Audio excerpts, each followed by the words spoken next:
Lapu-Lapu City,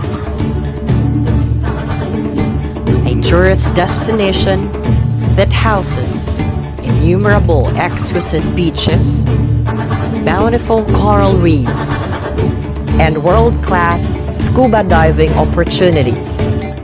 From natural attractions, culinary adventures, handcrafted treasures, to historic spots. Lapu-Lapu City, the historic resort city. Now, with the threat of COVID-19 pandemic, Lapu-Lapu City braces for the reopening of domestic tourism industry.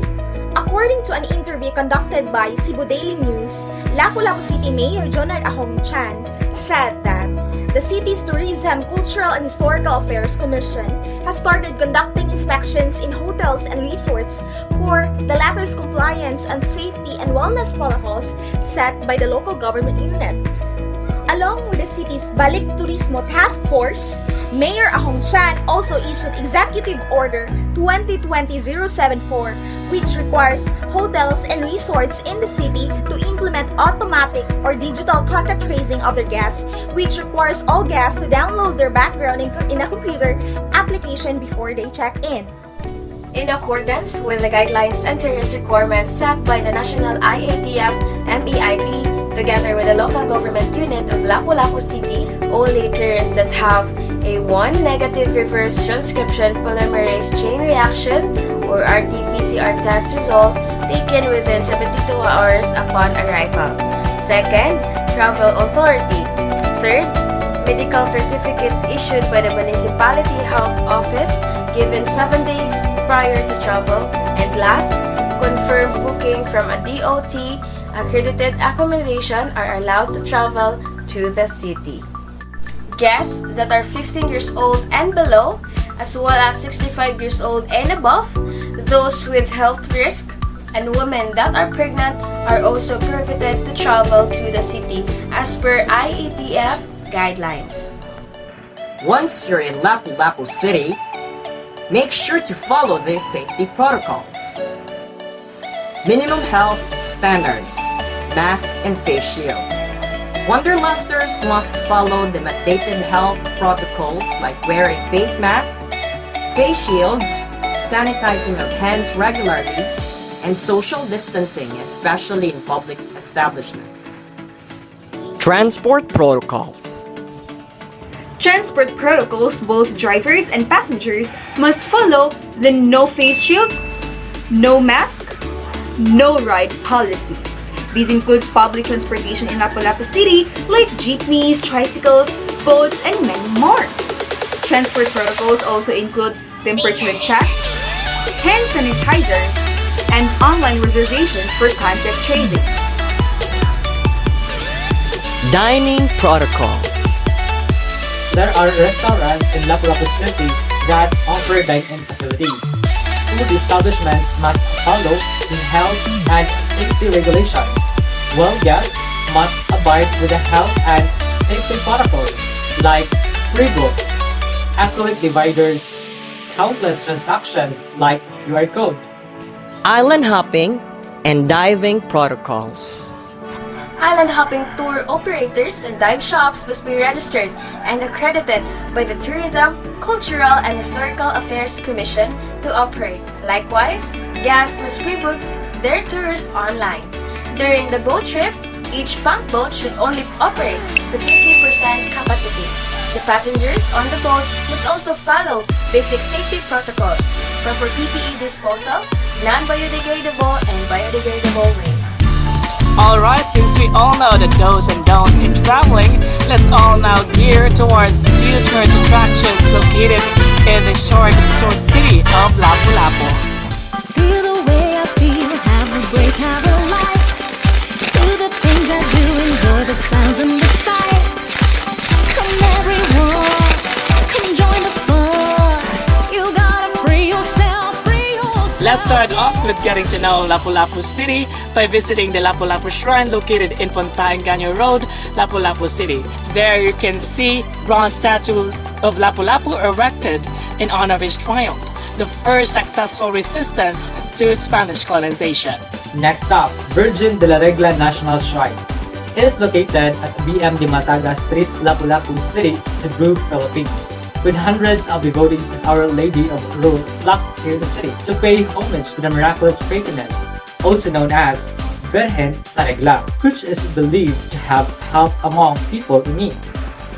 Plus, snorkeling in an eco-tourism destination and fish and marine life conservation area of Lapu-Lapu City, San Vicente Marine Sanctuary, where offers a great opportunity to experience nature, especially marine life, up close with fishes and harmony with mangroves and sea, among others. Did anyone mention foods? Of course, after a very long tiring trip, who would want to rest and indulge in a heaven-tart cuisine? There is sutakil, a term coined from three methods of preparing foods: suba or grill, tuwa or stew, kila or raw seafood in local vinegar, and yes, the 100 peso whole roasted chicken. Don't forget the acclaimed spicy lechon. Yum. If you want an overnight stay, then why don't you try any of Lapu-Lapu City's world-class resort intertwined with warm local Cebuana hospitality such as Jake Park Island Resort and Water Park, Shangri-La's Mactan Resort and Spa, Crimson Resort and Spa, and the recently opened Dositani Mactan Cebu to mention some. Imagine yourself at the beach, sipping your favorite cocktail, listening to the waves crashing the shore. Ah, relaxing, a mass experience. Aside from the strict implementation of Lapu-Lapu City's health and sanitation protocols for a safe trip, it is also equally as important to pay heed to innovative measures to make Lapu-Lapu City a livable and sustainable place to live in, not just for the tourists, but for the locals as well, because a city that is not safe for the citizens is not safe for the tourists as well. Here are the few recommendations on how to make Lapu-Lapu City into a sustainable and livable city.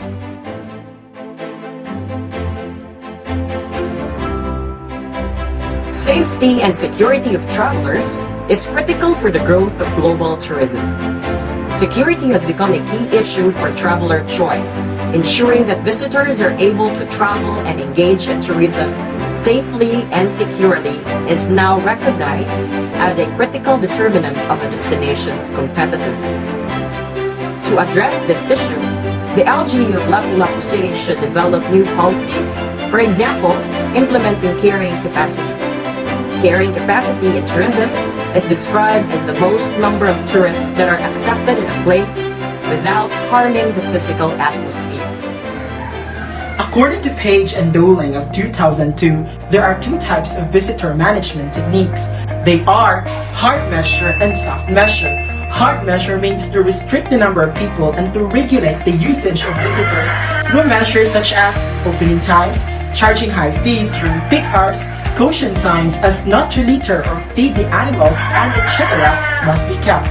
Soft measures, on the other hand, is achieved by influencing the attitude and behavior of the visitors.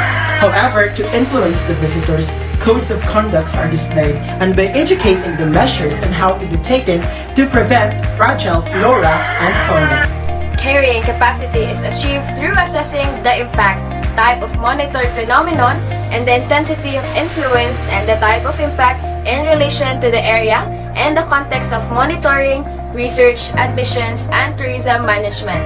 It is widely used in a lot of protected areas and other valuable and fragile landscapes as a tool for avoiding or suppressing negative and, on the other hand, strengthening positive impacts of tourism.